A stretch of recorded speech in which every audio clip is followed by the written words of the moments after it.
자, 여러분 안녕하세요. 크립토 청년 메신저입니다. 오늘은 1월 20일 오후 7시 45분 영상을 녹화 중에 있고요. 시간이 진짜 빠른 것 같아요. 왜냐면은 한 달 전 해가지고 연말 해가지고 막 종치고 하던 게 엊그제 같은데 진짜 벌써 3주가 후딱 지나갔습니다. 그래서 그러니까 유야무야 지나가는 느낌도 있는데 이제 비트코인 시장에서는 한번 이제 좀 반등이 좀 의미 있게 있었죠. 그래서 이 반등 좀 굉장히 좀 의미 있었고 지금 이게 어떻게 좀 흘러갈지는 모르겠습니다. 그래서 막 연말 랠리 얘기 나오다가 이제 뭐 얘기 없다 갑자기 연초부터 이렇게 쭉 올리더니 뭔가 여기서 또 지금 막혀 있는 좀 그런 느낌이죠. 그래서 뭐 기사라든지 뭐 분석 트위터 이런 것들 보시면은 확실히 이 구간에서 좀 뷰가 많이 갈려요. 그래서 상승 추가로 뭐 한 2만 뭐 3천, 4천, 뭐 6천까지도 간다는 뷰들이 있고 아니면 뭐 좀 과격하게 뭐 이대로 뭐 3만, 4만까지도 간다 내지는 아니다 여기서 지금 좀 못 뚫으면은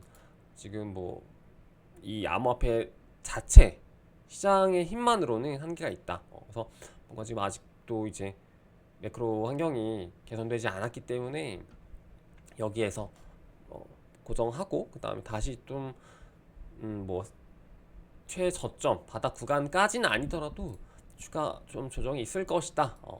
내지는 뭐 그런 분석이 많습니다. 그래서 일부는 뭐 18,000, 뭐 17,000까지 찍고 뭐 다시 또 올라간다. 뭐 이런 얘기들도 많고요. 그래서 되게 지금 좀 여러 가지 분석들이 있는 것 같아요. 그래서 좀 어려운 시장이다.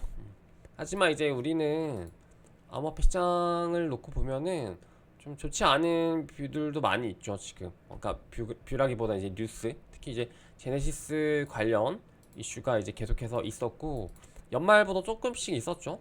얘기 나오더니 이제 스멀스멀 계속해서 어떻게 전개가 될지 조금 뭔가 시간벌이 그런 느낌이고요. 왜냐면 이게 어떤 느낌이냐면 전에 우리가 고팍스에서 그게 터졌잖아요. 그러니까 제네시스가 그러니까 고팍스가 제네시스 거를 갖다가 그대로 이제 저기 서비스를 했던 게 이제 고파이인데 사실 고파이에 물린 돈이 꽤 많아요. 결국에는 이제 제네시스가 이제 망하면은 이제 이것도 망하는 건데 고팍스 같은 경우도 어떻게 보면 이것도 시간만 계속 흐르고 있는 거잖아요. 그러니까 이게 딱 뭐라 해야 되지?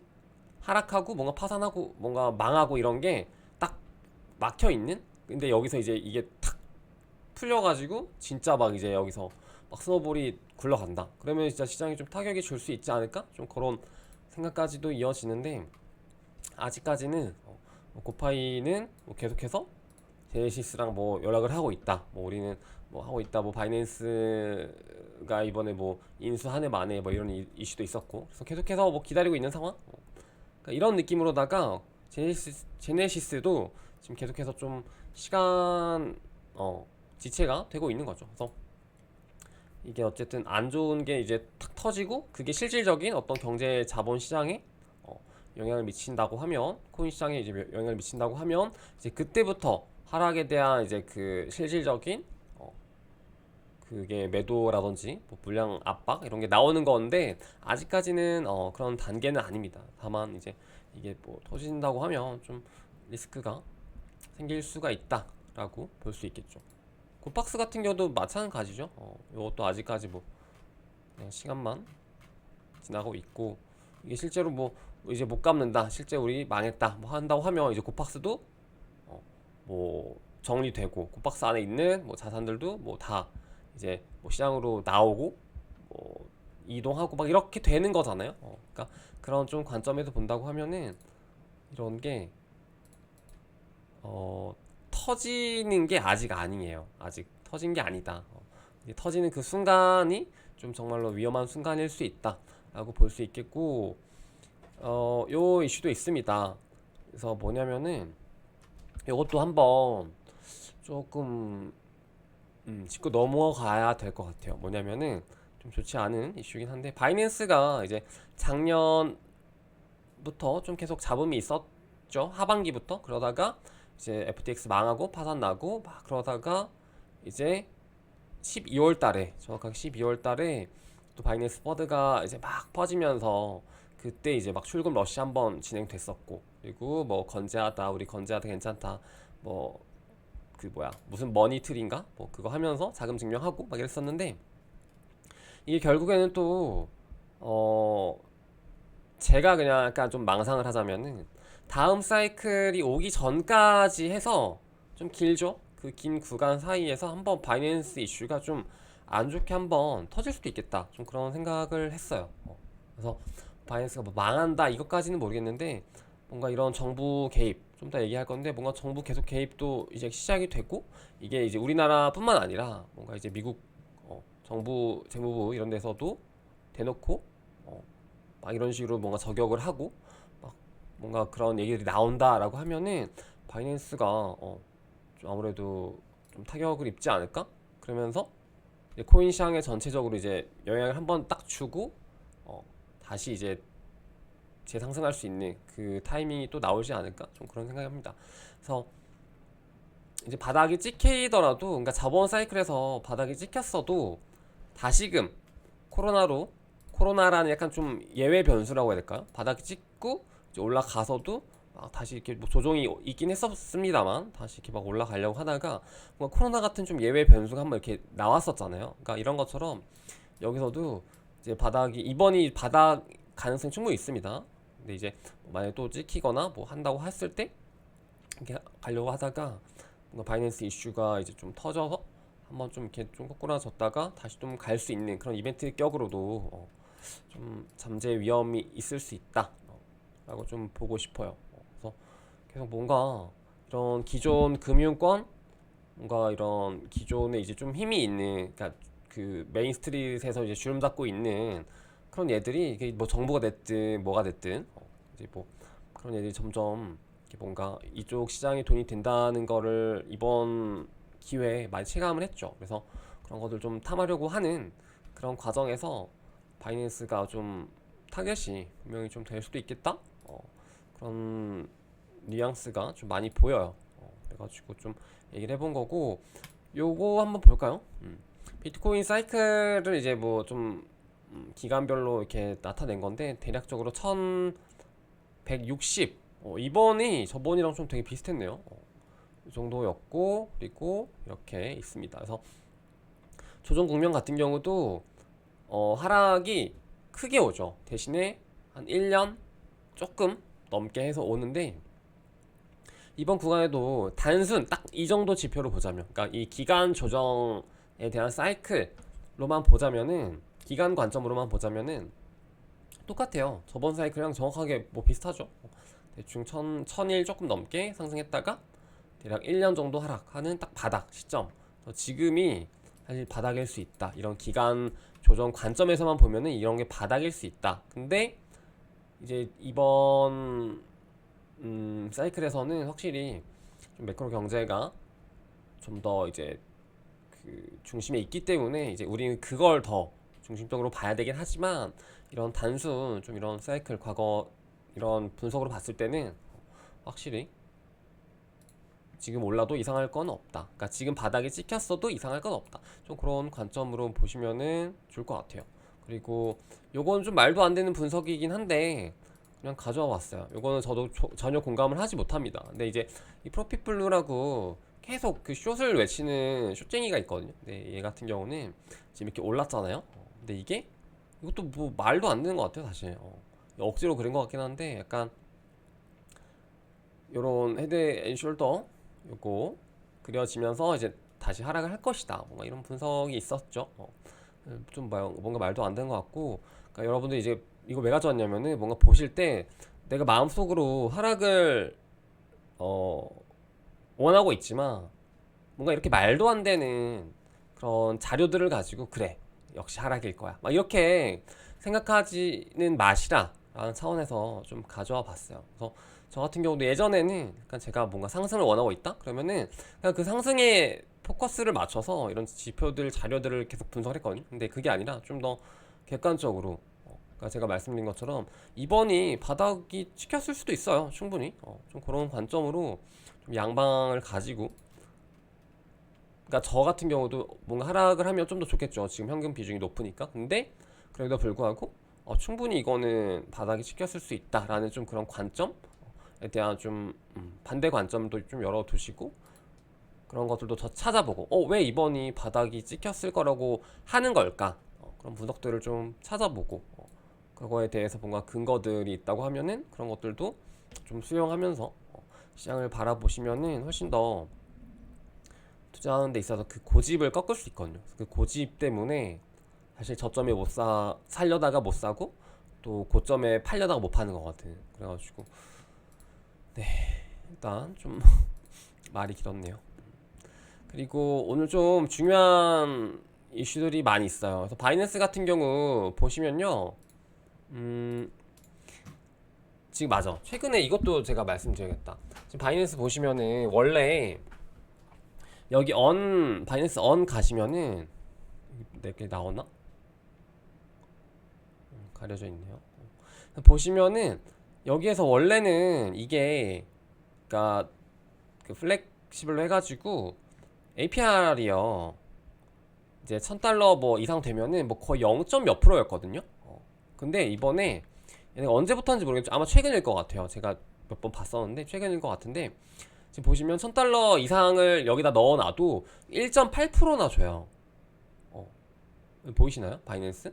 그러니까 그만큼 저번 이제 작년 그러니까 BUSD도 마찬가지 1.6% 줍니다. 근데 그만큼 작년 이제 바이낸스 출금 러시 때 그만큼 좀 많이 저기 출금이 실제로 있었고요. 지표로도. 그래서 바이낸스 같은 경우도 저런 식으로 뭔가 이자 좀 유도를 하면서 자금 예치를 하려고 하는 것 같습니다. 그래서 실제로 보시면 바이낸스가 사실 저번에 이제 좀 했던 게 USDC를 갖다가 자기네 이제 거래소로 들여오게 되는 순간 자체적으로 BUSD로 이제 그 치환이 돼가지고 이제 그걸로 매매를 할 수 있게 그러니까 USDC 페어 다 없애고 테더랑 BUSD만 남겼죠. 그래가지고 그것도 어떻게 보면 좀 도박 수일 수도 있겠다 좀 그런 생각이 드는데 확실히 보시면은 바이낸스 달러 저기가 많이 낮아져 있어요. 그래서 여기서 지금 중요한 게 뭐냐면은 오늘 내용이 좀 이게 뭐라 해야 되지? 좀 큰 그림을 자꾸 이렇게 말하려고 하다 보니까 이게 뭔가 전달이 잘 안 되는 것 같은데 잘 따라와 보세요. 그래서 이번 상승장 이번 하락장과 상승장 때 분부가 되게 특이했거든요. 여러분 좀 시장을 유심히 보셨으면은 특히 이제 분부 관찰 좀 했으면은 좀 느끼셨을 거예요. 분부는 조금 뭔가 상승도 다른 애들만큼 막 이렇게 크지 않았고 물론 이제 시총이 큽니다만 시총이 커서 그런 것도 있습니다만 뭔가 조정도 좀 애매하고 뭔가 그렇다. 근데 이런 게 다 전부 좀 연관이 되어 있는 게요. 이렇게 보면 잘 안 보이네요. 한번 디테일하게 볼까요? 이거를 한 3달로 보시면은 한 달로 볼까요? 3달로 보자. 여기죠. 여기에서 바이낸스 이제 퍼드 나오면서 BSD 이제 이 뭐라 해야 되지? 도미넌스가 확 떨어졌죠. 제가 소식 낙하했습니다. 지금 0. 몇 프로가 굉장히 중요합니다. 이게 지금 X가 크기 때문에 사실 0.1%만 돼도 엄청난 X인데 이게 최근 이 하락 퍼포먼스 같은 경우는 비트코인 도미넌스가 상승을 하면서 좀 이게 빨린 것도 있지만은 그거랑 별개로 계속해서 좀 떨어졌어요. 그러니까 우상향을 하다가 BUSD 같은 경우도 도미넌스 계속 이제 좀 떨어졌습니다.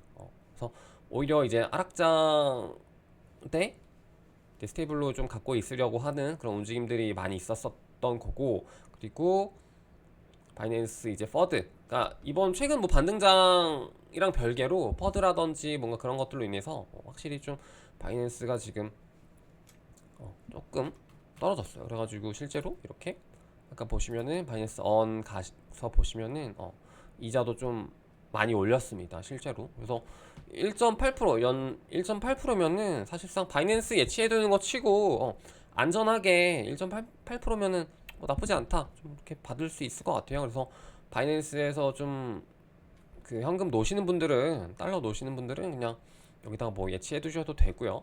실제로. 그래서 좀 요거를 얘기를 해보고 싶었고 바이낸스가 어쨌든 한 번 정도는 분명히 휘청할 수 있다. 그 포인트를 좀 가져가시면 좋을 것 같아요. 그리고 요거 좀 되게 힘든 기사인 것 같아요. 제가 보기에는 뭐냐면은 이제 내년부터는 이제 우리가 세금도 걷게 되죠. 그래서 그 포인트도 굉장히 저는 좀 솔직히 그렇습니다. 어쨌든 그렇습니다만 근데 이제 이거랑 별개로 이제 우리가 뭐 상승장 하면은 사실 뭐 비트도 비트지만 우리 같은 사람들 이제 알트코인으로다가 막 돈을 막 이렇게 불려야 되잖아요, 사실. 근데 이제 그게 굉장히 어려울 수 있다. 그래서 제가 말씀드렸던 지금까지 거의 하락장 내내 말씀드렸던 포인트들 중에서 하나가 좀 중요했던 게 하나가 결국 이제 이게 제도권으로 들어가게 되면은 우리가 먹을 게 없어지고 기존 이제 기득권 애들이 이거를 먹으려고 할 텐데 그 과정에서 뭔가 우리 같은 개인 투자자들 같은 경우는 기회들이 많이 없어지고 수익률도 많이 낮아질 것이다. 그 중에 하나가 이번에 속보가 나왔었죠. 그래서 이게 뭐냐면 그러니까 결국에 요약을 하자면은 딱 요거 두 문장이에요. 그래서 토큰 증권들이 이제 이 보호가 안 되고 있죠. 사실 이번에 뭐 위믹스 사태도 그렇고 뭐 이런 알트코인들 같은 경우도 다 업비트에서 저거만 하고 있기 때문에 정부 개입을 할 수 없는 곳에서 지금 거래가 되고 있기 때문에 즉 안전하지 않은 곳에서 거래가 되고 있기 때문에 우리가 안전한 곳에서 거래될 수 있도록 우리가 플랫폼 만들어가지고 거기에서 이제 거래하게 해줄게 라는 거죠. 그래서 보시면은 결국에는 어떻게 되냐면은 따라서 암호화폐 거래소에 상장한 토큰들 같은 경우는 특히 이 토큰 증권들에 해당하는 상장한 토큰들은 이제 상장 폐지를 하고 이제 이런 개인 거래소, 민간 거래소에서는 상장 폐지를 하고 정부가 운영하는 이런 장외 유통 플랫폼에서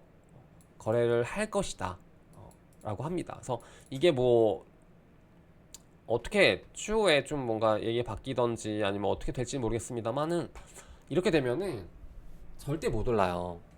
진짜 절대 못 오르죠. 왜냐면은 업비트, 빗썸 이런 데서 뭐 편하잖아요. 사실 충전이라는 표현도 저는 좀 웃기긴 한데 여기다가 입금하고 그냥 막 바로 클릭해서 사고 하면 되는데 막 주식 같은 경우만 해도 좀 하기도 조금 복잡하고 뭔가 그런 UI라든지 이런 게 최적화가 되어 있지도 않고 그리고 뭔가 불편한 게 있잖아요, 분명히. 그리고 우리는 결국에는 비트코인 그리고 해외 거래소와 연동 이런 것들의 어떤 편리함 그런 것들 때문에 업비트를 이제 좀 주로 쓰는 건데 정부가 운영하는 그런 어플 뭔가 그래서 그쪽으로 돈이 들어갈까라는 거죠. 그래서 조금 애매하다라고 봅니다. 그래서 이런 지금 업비트에 상장된 코인들 같은 경우도 거의 대부분 상폐가 되겠죠. 만약에 진짜 저렇게 간다고 하면. 근데 이거는 어쨌든 일단은 한국에서만 그게 해당되는 거기 때문에 단순히 해외 거래소로 옮겨서 뭔가 펌핑에 대한 부분을 먹으면 되는 건데 어쨌든 업비트를 활용한 또 그런 김치코인들의 그 짜릿한 상승 같은 경우는 좀 못 먹을 수도 있겠다 좀 그런 생각이 많이 들었어요. 그래서 난이도가 점점 올라가는 거죠. 왜냐면은 예전에는 진짜 이번에 왜냐면 그 업비트에 상장한 토큰 두 가지가 있죠. 시바이누랑 그리고 이제 비트C 마켓에 프로젝트 갤럭시가 상장이 됐는데요. 요런 얘들도 진짜 4년 전에는 어땠냐면은 그냥 해외 거래소에서 사다가 그냥 여기다가 팔면은 그냥 그게 보따리예요. 여러분들 지금 다 할 수 있잖아요. 근데 이제 그때 당시에는 이제 그런 해외 거래소와 이제 국내 거래소의 이제 갭 차이 그리고 해외 거래소에 이미 상장되어 있는지도 모르는 사람들이 너무 많았기 때문에 그리고 지금처럼 뭔가 상장하자마자 뭐 5분, 10분간 상한선, 하한선 이런 어떤 보호 시스템도 없었죠. 그래서 그게 굉장히 쉬웠어요. 먹기가 보따리. 근데 지금은 이제 그런 것들도 없어졌고 사실 김프만 어떻게든 막 이렇게 주시하면서 먹으면은 진짜 땡큐 해봤자 뭐 갭매매 정도 조금씩 먹는 거 말고는 없어지고 있잖아요. 이런 우리의 어떤 그 달달한 꿀통들이 깨지고 있단 말이야. 근데 이제 이것마저 깨려고 한다는 거죠, 사실은. 그래서 대표적으로 뭐 다 특히나 업비트에서 거래량이 뭐 거의 잠시만요. 90% 이상인 친구들 같은 경우는 80% 90%인 얘들은 업비트 상폐되고 이렇게 정부가 주도하는 어떤 그런 플랫폼으로 간다고 하면은 사실 그런 애들은 죽는다고 봐야죠. 그쪽으로 누가 돈을 넣겠어요, 사실. 그래서 저는 그 부분에 굉장히 좀 회의적이고 또 모르긴 하죠. 왜냐면 그때 가서 그쪽으로 이제 자금이 몰릴 수도 있는 거고 한데 결국에는 암호화폐 사이클은 다 같이 가는 거고 뭔가 이런 몇몇 가지 코인들만 빼가지고 따로 뭔가 관리한다고 해서 그쪽으로 이제 수급이 제대로 몰려줄까? 라는 거죠. 비트코인 그 업비트로 이제 돈을 넣어가지고 상승장 때 그냥 얘들도 막 무지성으로 사는 거잖아요. 사실 그냥 시장가 해가지고 막 얼마치 사고 얼마치 사고 이런 식으로 막 다 긁는 건데 그런 것들이 안 된다라고 하면 상승이 과연 있을까? 대표적으로 뭐 많죠. 대부분 뭐 보라, 뭐 카이버, 플레이뎁, 뭐 폴리메쉬는 뭐야 처음 보네. 폴리고 얘네 그 걔네들인가? 했네. 폴리메스가 바꾼 건가요 이름? 뭐 이런 애들도 다 지금 다 업비트 거래량 8, 90%거든요. 그래서 요게 이제 좀 어려울 수 있다. 그래서 우리는 더욱더 결론은 뭐냐면은 비트와 이더 정도에 집중을 해야 된다. 왜냐면은 딱 생각해 보시면은 아 그러면 먹을 게 없겠네 해서 끝나면 안 되고 그러면은 업비트랑 이런 데 돈을 다 넣으면은 갈 데가 별로 없겠네? 라고 해서 남은 게 결국 비트랑 이더 이런 애들이죠. 사실 그래서 여기서 살아남을 애들을 좀 사셔야 됩니다. 약간 그런 느낌이죠. 예전에 한 17년도에는 빗썸 업비트가 없었고 17년도 후반 말고 좀 중반까지 해서 이제 빗썸밖에 없었고 빗썸에서도 코인이 5개인가? 4~5개? 6개밖에 없었어요. 그때 뭐 비트코인, 이더리움, 리플, 모네로였나요? 모네로 있었던 것 같고 퀀텀 좀 나중에 상장했고 딱 그 정도였거든요. 라이트코인 있었죠. 그래서 한 6개였는데 코인이 얼마 없으니까 딱 그 펌핑할 애들이 딱 거기서 거긴 거예요. 그러니까 딱 걔네들한테만 돈이 몰리는 거죠. 그러니까 그만큼 어떤 이런 거래소에 대한 그 수급 요인이 좀 중요하다. 그래서 이게 좀 어떻게 흘러갈지는 좀 계속 봐야 될 것 같은데 이거를 좀 생각을 하시면서 지금 여러분들이 이제 들고 있는 알트코인들을 어떻게 할 것인가 내지는 다음 사이클은 확실히 비트보다 뭐 바이낸스라든지 이런 걸 활용해야 되겠구나 같은 좀 생각을 하시면 좋겠죠. 가바 코인베스 프로 상장했는데 업비트는 아직도 유의가 떠 있습니다. 그리고 뭐 요거 말고 또 중요한 거는 이런 것도 있죠. 그래서 알트코인들 같은 경우는 언락에 대한 부분이 좀 많이 중요하다라고 말씀을 드렸었는데 이게 좀 표기 오류인지 모르겠어요. 그래서 보시면 리플이 지금 시총이 한 195억 달러 정도 되거든요. 근데 올해만 180억 달러 상당의 리플 언락이 예정되어 있다? 가 맞는 말인지는 모르겠어요. 이건 좀 팩트 체크가 돼야 될 것 같은데 그래서 좀 이런 부분들도 있기 때문에 계속 말씀드리지만은 바닥 찍고 반등하는 그 짧은 찰나의 타이밍 이번 같은 느낌이죠. 이번 같은 경우도 그때는 알트코인들이 당연히 상승률이 좋지만 좀 장기적으로 봤을 때 우리가 좀 더 단단한 투자를 하기 위해서는 좀 시총 높은 비트랑 이더 위주로 이더도 좀 포함해 드릴게요. 이더랑 비트 위주로 좀 사이클의 이제 첫 발을 내디디면서 하면 좋을 것 같다 라고 좀 말씀을 드리고 싶어요. 그리고 이런 식으로 말씀드렸는데 이제 대기업이 좀 그러니까 글로벌 사업 확장이 가능한 어떤 대기업이 주도하는 어떤 그런 플랫폼이 이미 좀 가지고 있는 네이버페이 같은 애들 있죠. 뭐 라인도 마찬가지고 그런 애들이 하는 프로젝트를 좀 관심을 갖자. 이런 애들은 아무래도 좀 글로벌로 갈 수 있기 때문에 이런 식으로 뭔가 국내 규제에 좀 휘둘릴 확률도 좀 적을 수 있고요. 그래서 이런 애들 많이 봐두시면 좋을 것 같다.